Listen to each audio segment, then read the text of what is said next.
ഹരേ കൃഷ്ണ. ഓം ശ്രീ മഹാദേവി നമ.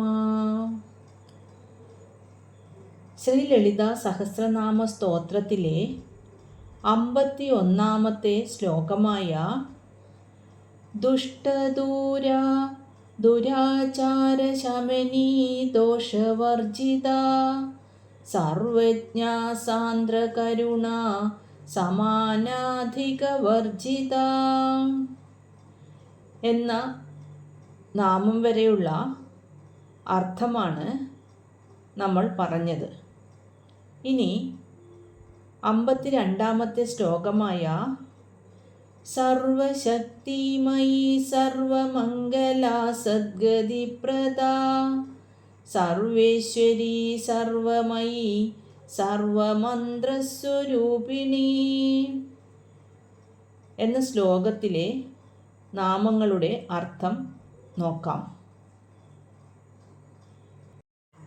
52 ശ്ലോകത്തിലെ ആദ്യത്തെ നാമമായ സർവശക്തിമയി, അതായത് ദേവിയുടെ 199 നാമമായ സർവശക്തിമയി. ഈ നാമത്തിൻ്റെ അർത്ഥം ദേവിയെ സകല ശക്തികളുടെയും രൂപമായിട്ടാണ് ഈ നാമം വിശേഷിപ്പിക്കുന്നത്. എല്ലാ ശക്തികളുടെയും ഉറവിടമായ ദേവി എന്നർത്ഥം.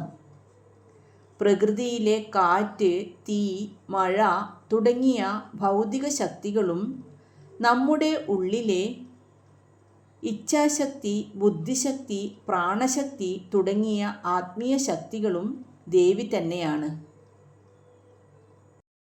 ത്രിമൂർത്തികളുടെയും ശക്തി, അതായത് ബ്രഹ്മാവിൻ്റെ സൃഷ്ടിശക്തി സരസ്വതി, വിഷ്ണുവിൻ്റെ സ്ഥിതിശക്തി ലക്ഷ്മി, ശിവൻ്റെ സംഹാരശക്തി പാർവതി, ഇവരെല്ലാം ഒത്തുചേർന്ന രൂപമാണ് ലളിത പരമേശ്വരിയുടേത്. അതുകൊണ്ടും ദേവി സർവശക്തിമയി തന്നെ.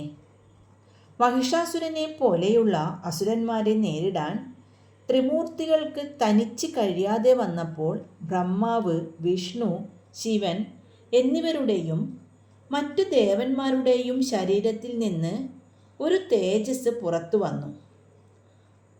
ആ തേജസ്സുകളെല്ലാം ഒത്തുചേർന്നാണ് മഹാദേവി ഉണ്ടായത്. അങ്ങനെ എല്ലാ ദേവന്മാരുടെയും ശക്തി ഒത്തുചേർന്നതുകൊണ്ടും ദേവി ശക്തിമയിയാണ്. മാത്രമല്ല, ത്രിമൂർത്തികൾക്ക് ശക്തി ലഭിക്കുന്നതും ദേവിയിൽ നിന്നാണ്. ദേവി ഇല്ലെങ്കിൽ അവർക്ക് ഒന്നും ചെയ്യാൻ സാധിക്കുകയില്ല.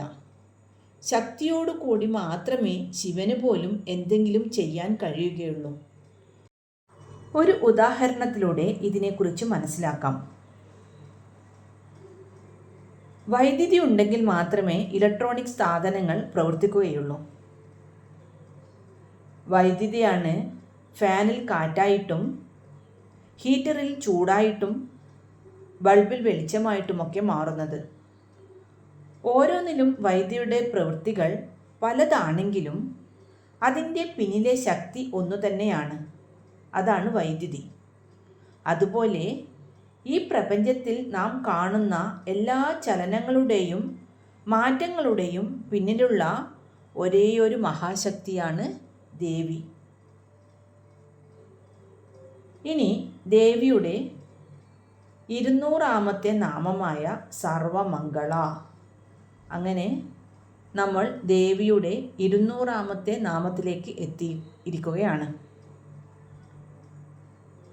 200 നാമമായ സർവമംഗല. ഈ ഒരു നാമം എല്ലാവർക്കും അറിയാവുന്നതായിരിക്കും. ഈ നാമം നമ്മൾ പല പ്രാർത്ഥനകളിലും കാണാറുണ്ട്. സർവമംഗള മംഗല്യേ ശിവേ സർവാർത്ഥ സാധികേ. അങ്ങനെ കുറേ പ്രാർത്ഥനകളിൽ ഈ സർവമംഗള എന്ന നാമമുണ്ട്. ദേവി തന്നെയാണല്ലോ ലോകത്തിലെ ഏറ്റവും വലിയ മംഗളം. ദേവിയുടെ സാന്നിധ്യം എവിടെയുണ്ടോ അവിടെ സ്വമേധയാ മംഗളം വരുന്നു. തന്നെ ആശ്രയിക്കുന്ന തൻ്റെ ഭക്തന്മാർക്ക് എല്ലാ വിധത്തിലുള്ള മംഗളങ്ങളെയും കൊടുക്കുന്നവളാണ് ദേവി. അവർക്ക് സർവ്വ ഐശ്വര്യങ്ങളും നന്മയും ശുഭകരമായ കാര്യങ്ങളും ദേവി പ്രദാനം ചെയ്യുന്നു. സർവമംഗളങ്ങളോടും കൂടിയവളാണ് ദേവി. ഇരുട്ടുള്ള ഒരു മുറിയിലേക്ക് വെളിച്ചം കൊണ്ടുവരുമ്പോൾ ആ വെളിച്ചം അവിടെ മംഗളം ഉണ്ടാക്കുന്നത് പോലെ ദേവിയുടെ സാന്നിധ്യം നമ്മുടെ ചിന്തയിലോ വീട്ടിലോ ഉണ്ടായാൽ അവിടെ താനെ മംഗളം നിറയും. പ്രപഞ്ചത്തിലെ ഏറ്റവും വലിയ മംഗളവസ്തു ദേവി തന്നെയാണ്. ദേവി ചൈതന്യം എവിടെയൊക്കെ സ്പർശിക്കുന്നുവോ അവിടെയുള്ള അശുഭകരമായ കാര്യങ്ങളെല്ലാം മാറിപ്പോകും. അതായത് ദേവി എല്ലാ മംഗളങ്ങളുടെയും ഇരിപ്പിടവും തൻ്റെ ഭക്തന്മാർക്ക് സർവമംഗളവും നൽകുന്നവളുമാണ്. ദേവിയെ നമ്മൾ നേരത്തെ സർവശക്തിമയി എന്ന് പറഞ്ഞുവല്ലോ. ദേവി എല്ലാ ശക്തികളുടെയും ഉറവിടമാകുമ്പോൾ ആ ശക്തി ലോകത്തെ നശിപ്പിക്കാനല്ല, മറിച്ച് ലോകത്തിന് മംഗളം വരുത്തുവാനാണ് ദേവി ഉപയോഗിക്കുന്നത്. ഇനി ദേവിയുടെ 201 നാമമായ സദ്ഗതിപ്രദ. ഈ നാമത്തിൻ്റെ അർത്ഥം ഉത്തമമായ വഴി കാട്ടിത്തരുന്നവൾ. നമ്മൾ ജീവിതത്തിൽ പലപ്പോഴും വഴി പൊട്ടി നിന്നു പോകാറുണ്ട്. ചില പ്രതിസന്ധി ഘട്ടങ്ങളിൽ നമുക്ക് ഒരു കൺഫ്യൂഷൻ ഉണ്ടാകും. ഇനി എന്തു ചെയ്യണം, ഏത് വഴിക്ക് പോകണം എന്നറിയാത്ത ഒരവസ്ഥ. ശരിയല്ലേ? എല്ലാവർക്കും ഇങ്ങനെ തോന്നിയിട്ടുണ്ടാവും. ആ സമയത്ത് നമുക്ക് ശരിയായ വഴി കാട്ടിത്തരുന്ന, അതായത് സദ്ഗതി കാണിച്ചു തരുന്നവളാണ് ദേവി. ദുർഗതിയിൽ നിന്ന് രക്ഷിക്കുന്നവൾ. തെറ്റായ വഴിയിലൂടെ സഞ്ചരിച്ച് ജീവിതം നശിപ്പിക്കാതെ നമ്മെ നന്മയുടെ വഴിയിലേക്ക് തിരിച്ചുവിടുന്നവളാണ് ദേവി. നമ്മൾ ഒരു കാട്ടിലൂടെ നടക്കുകയാണെന്ന് കരുതുക. പെട്ടെന്ന് നമുക്ക് വഴിതെറ്റി എങ്ങോട്ട് പോകണം എന്നറിയാതെ നിൽക്കുമ്പോൾ ഒരാൾ വന്ന് നമുക്ക് ശരിയായ വഴി കാണിച്ചു തരുമ്പോൾ നമുക്ക് എത്രമാത്രം സന്തോഷമുണ്ടാകും. അതേപോലെ ഈ ലോകമാകുന്ന കാട്ടിൽ വഴി തെറ്റാതെ നമ്മെ പരമമായ ശാന്തിയിലേക്ക് നയിക്കുന്ന ആ വഴികാട്ടിയാണ് സദ്ഗതിപ്രദയായ ദേവി. ജീവിതത്തിൽ സർവമംഗളങ്ങളും നൽകുന്ന ദേവി തന്നെ നമ്മുടെ ജീവിതയാത്രയുടെ അവസാനം എങ്ങോട്ടാണെന്ന് നിശ്ചയിക്കുന്നു. അതായത് നമ്മുടെ ഇവിടുത്തെ ജീവിതവും ഇതിന് ശേഷമുള്ള ജീവിതവും അമ്മ സുരക്ഷിതമാക്കുന്നു എന്നാണ് ഈ നാമത്തിൽ അർത്ഥമാക്കുന്നത്. അതായത് ജനന മരണങ്ങളുടെ ചക്രത്തിൽ നിന്ന് തൻ്റെ ഭക്തനെ മോചിപ്പിച്ച് അവന് സത്യമായ ഗതി അഥവാ മോക്ഷത്തെ നൽകുന്നവൾ എന്നാണ് ഈ നാമത്തിൻ്റെ പരമമായ അർത്ഥം. ഇനി ദേവിയുടെ 202 നാമമായ സർവേശ്വരി. സർവ ചരാചരങ്ങളെയും നിയന്ത്രിക്കുന്ന ഈശ്വരി. ഈ പ്രപഞ്ചത്തിൽ എന്തൊക്കെ സംഭവിക്കുന്നുവോ അതൊക്കെ ദേവിയുടെ ഇച്ഛാനുസരണമാണ് നടക്കുന്നത്. പ്രകൃതി നിയമങ്ങളെയും കർമ്മഫലങ്ങളെയും നിയന്ത്രിക്കുന്ന പരമമായ അധികാരം ദേവിക്കാണ്. ത്രിമൂർത്തികൾക്കും, അതായത് ബ്രഹ്മ വിഷ്ണു മഹേശ്വരന്മാർ അധിപതിയായി നിൽക്കുന്ന മഹാശക്തിയാണ് ദേവി. ഈശ്വരന്മാരുടെയും ഈശ്വരിയായവൾ. എന്നാൽ ദേവി കർക്കശക്കാരിയായ ഭരണാധികാരിയല്ല, മറിച്ച് സ്നേഹനിധിയായ ഒരു അമ്മയാണ്. ഒരു അമ്മ തൻ്റെ കുടുംബത്തെ എങ്ങനെ പരിപാലിക്കുന്നുവോ അതുപോലെ സർവേശ്വരിയായ ദേവി ഈ പ്രപഞ്ചത്തെ മുഴുവൻ പരിപാലിക്കുന്നു. ഒരു വലിയ കമ്പനിയെക്കുറിച്ച് ചിന്തിച്ചു നോക്കൂ. അവിടെ കുറേ വിഭാഗങ്ങൾ ഉണ്ടാകും. എന്നാൽ എല്ലാവർക്കും മുകളിലായി അതിൻ്റെ ഉടമസ്ഥൻ ഉണ്ടായിരിക്കുമല്ലോ. ആ ഉടമസ്ഥൻ്റെ വാക്കുകൾക്കനുസരിച്ചാണ് ആ കമ്പനി മുഴുവനും പ്രവർത്തിക്കുന്നത്. അതുപോലെ പ്രപഞ്ചമാകുന്ന ഈ വലിയ സംവിധാനത്തിൻ്റെ അധിപതിയാണ് സർവേശ്വരിയായ ദേവി. മാത്രമല്ല ദേവി സകല ഐശ്വര്യങ്ങളുടെയും അധിപതിയാണ്. ഇനി ദേവിയുടെ 203 നാമമായ സർവമയി. കഴിഞ്ഞ നാമമായ സർവേശ്വരി എന്ന നാമത്തിൽ ദേവി ലോകത്തെ ഭരിക്കുന്നവളാണെന്ന് നമുക്ക് കാണാൻ കഴിഞ്ഞു. എന്നാൽ സർവമയി എന്ന ഈ നാമത്തിൽ ഈ ലോകവും അതിലെ സകല വസ്തുക്കളും ദേവി തന്നെയാണെന്ന് നമ്മൾ മനസ്സിലാക്കണം.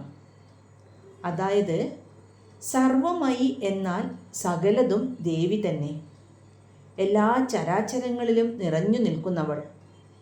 നമ്മൾ ധരിക്കുന്ന വസ്ത്രം നൂല് കൊണ്ടാണല്ലോ നെയ്തെടുക്കുന്നത്. ആ വസ്ത്രത്തിൽ നൂലില്ലാതെ ഒരു സ്ഥലം പോലും ഉണ്ടാവുകയില്ലല്ലോ. അതുപോലെയാണ് ദേവി ഓരോ വസ്തുവിലും നിറഞ്ഞു നിൽക്കുന്നത്. അല്ലെങ്കിൽ കുടത്തിൽ നിറഞ്ഞിരിക്കുന്ന മണ്ണുപോലെ ഈ പ്രപഞ്ചത്തിൽ പല രൂപങ്ങൾ നമ്മൾ കാണുന്നു. മനുഷ്യർ, മൃഗങ്ങൾ, സസ്യങ്ങൾ ഇവയെല്ലാം. ഇതിൻ്റെ എല്ലാം ഉള്ളിലെ ചൈതന്യം ഒന്നാണെന്നും അത് ദേവിയാണെന്നും ഈ നാമം നമ്മെ ഓർമ്മിപ്പിക്കുന്നു. എല്ലാവരും കടൽ കണ്ടിട്ടുണ്ടാവുമല്ലോ. ആ കടലിലെ തിരമാലകൾ പല വലിപ്പത്തിലും ആകൃതിയിലും ഉണ്ടാകുന്നു. എന്നാൽ അതെല്ലാം ആ കടലിലുള്ള വെള്ളം തന്നെയാണല്ലോ.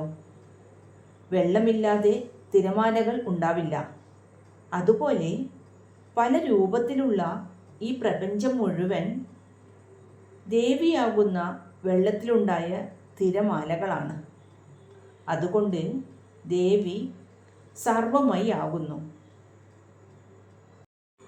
ഇനി ദേവിയുടെ 204 നാമമായ സർവമന്ത്രസ്വരൂപിണി. ഈ ലോകത്തിലെ സകല മന്ത്രങ്ങളും ദേവിയുടെ തന്നെ ശബ്ദരൂപങ്ങളാണ് എന്നാണ് ഈ നാമം വ്യക്തമാക്കുന്നത്.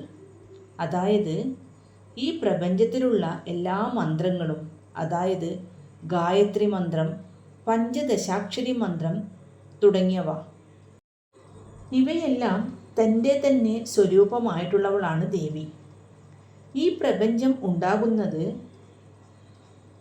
വലിയ നാദത്തിൽ നിന്നാണെന്നാണ് ശാസ്ത്രവും ആത്മീയതയും പറയുന്നത്. ആ ആദിമമായ നാമമാണ് ദേവി. നമ്മൾ ജപിക്കുന്ന ഓരോ മന്ത്രവും ആ മഹാശക്തിയുടെ ഓരോ സ്പന്ദനങ്ങളാണ്. ഒരു മന്ത്രം ജപിക്കുമ്പോൾ ലഭിക്കുന്ന ഫലം യഥാർത്ഥത്തിൽ ദേവിയിൽ നിന്ന് തന്നെ വരുന്നതാണ്. കാരണം ദേവിയും മന്ത്രവും രണ്ടല്ല. മന്ത്രം ദേവിയുടെ ശബ്ദശരീരം ആണ്. ആ മുതൽ ക്ഷ വരെയുള്ള 51 അക്ഷരങ്ങൾ ചേർന്നാണ് ഓരോ മന്ത്രങ്ങളും ഉണ്ടാകുന്നത്. ഈ അക്ഷരമാല തന്നെ ദേവിയുടെ രൂപമാണെന്ന് തന്ത്രശാസ്ത്രം പറയുന്നു.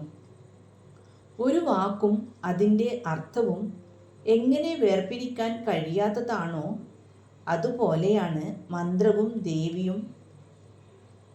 നമ്മൾ ശ്രീ മാത്രേ നമ എന്ന നാമം മന്ത്രിക്കുമ്പോൾ ആ മന്ത്രവും ദേവിയും രണ്ടല്ല. ആ മന്ത്രം തന്നെയാണ് ദേവിയുടെ ശബ്ദരൂപം. മന്ത്രം ഉരുവിടുമ്പോൾ നാം ദേവിയുടെ ശരീരത്തെ സ്പർശിക്കുന്നത് പോലെയാണെന്നാണ് ആചാര്യന്മാർ പറയുന്നത്. അക്ഷരമാലയിലെ ഓരോ അക്ഷരവും ദേവിയുടെ ഓരോ ഭാവമാണ്. ഭക്തിയോടെ മനനം ചെയ്താൽ നമ്മെ രക്ഷിക്കുന്നത് എന്താണോ അതാണ് മന്ത്രം. അപ്പോൾ എല്ലാ മന്ത്രങ്ങളും ദേവി തന്നെയാണെന്ന് ഒന്നുകൂടി പറയുന്നു. ഇന്ന് അർത്ഥം മനസ്സിലാക്കിയ ശ്ലോകം നമുക്കൊന്ന് ചൊല്ലി നോക്കാം. സർവശക്തിമയി സർവമംഗളാ സദ്ഗതിപ്രദാ സർവേശ്വരി സർവമയി സർവമന്ത്രസ്വരൂപിണി. ഓം ശ്രീ മഹാദേവ്യൈ നമഃ. ഹരേ കൃഷ്ണ.